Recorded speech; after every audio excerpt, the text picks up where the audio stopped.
Hey guys, how you doing? Thank you so much for joining me one more time for another episode of How I Met with Parnell Damone Marcano. So I'm looking a little different now. I had to shiver the face. So I'm doing the pageant of the masters down in Laguna Beach. So I got to smooth out the face with the makeup. So anyway, this episode is all about how I met Mary Wilson.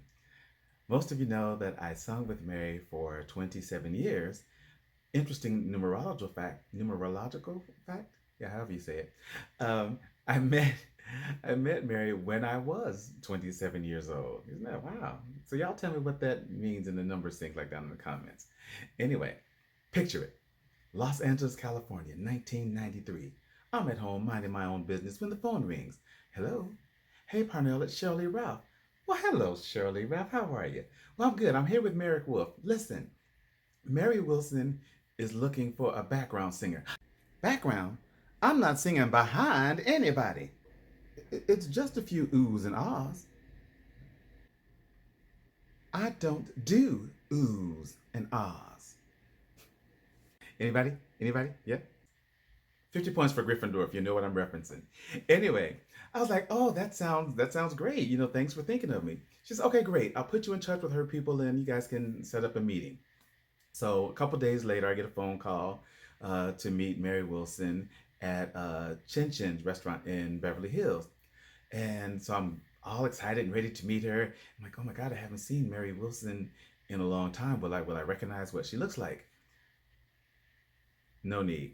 As soon as I walked up and I could see her, she was on her cell phone speaking to somebody, and I looked, and it's just like people always say there was something about Mary that even if you didn't know who she was right off, you knew she was somebody. And so when I looked and I saw, and it was instant recognition, and I waved and she waved, and we sat down and we started talking and ordering lunch. And I basically was like, well, I've done this and that, and I've graduated, with the Bachelor in Fine Arts and Musical Theater. And I don't know what kind of singer that you're looking for, but I'm so fierce I can sing any way you need me to. Yes, I said that. And she's like, oh, well, all right, honey, I ain't mad. And I was like, I can sing something if you want me to. And she's like, well, if you want to, go ahead. I was a little nervous about singing in front of like strange people around. Like this boy just burst out singing in the middle of this restaurant for no damn reason.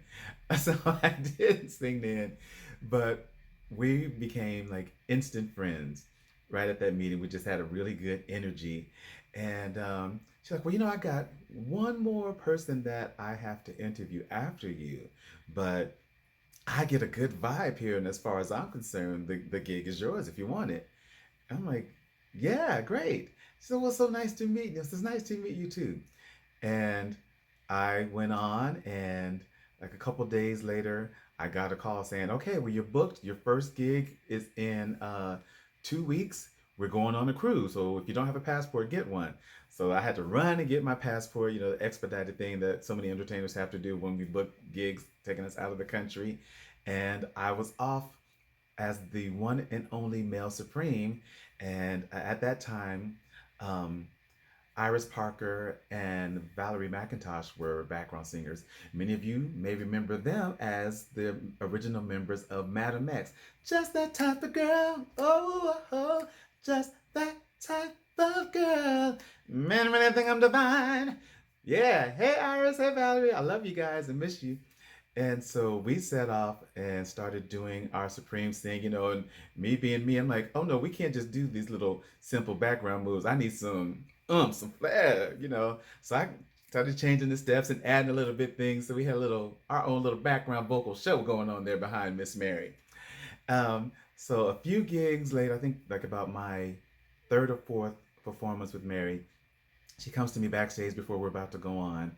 And she said, oh, Parnell, I have been meaning to tell you, you are everything that you said you were and more. So I'm so glad you're here. Keep doing what you're doing.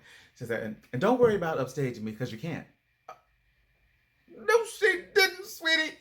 But I was like, see, that's a diva.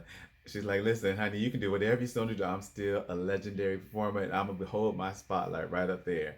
And for 27 years, we went all over the world and became friends. You know, She came to me and Michael's wedding. I was at Turkessa's wedding, her daughter Turkessa. And it was like we were family. We all became family on the road, and I really missed her a lot. So that's how I met Mary and became the one and only male supreme. That's me, darlings. Coming up next, how I met Shirley Ruff. Thanks, you guys. Click like and share, and I will see you next episode. Bye.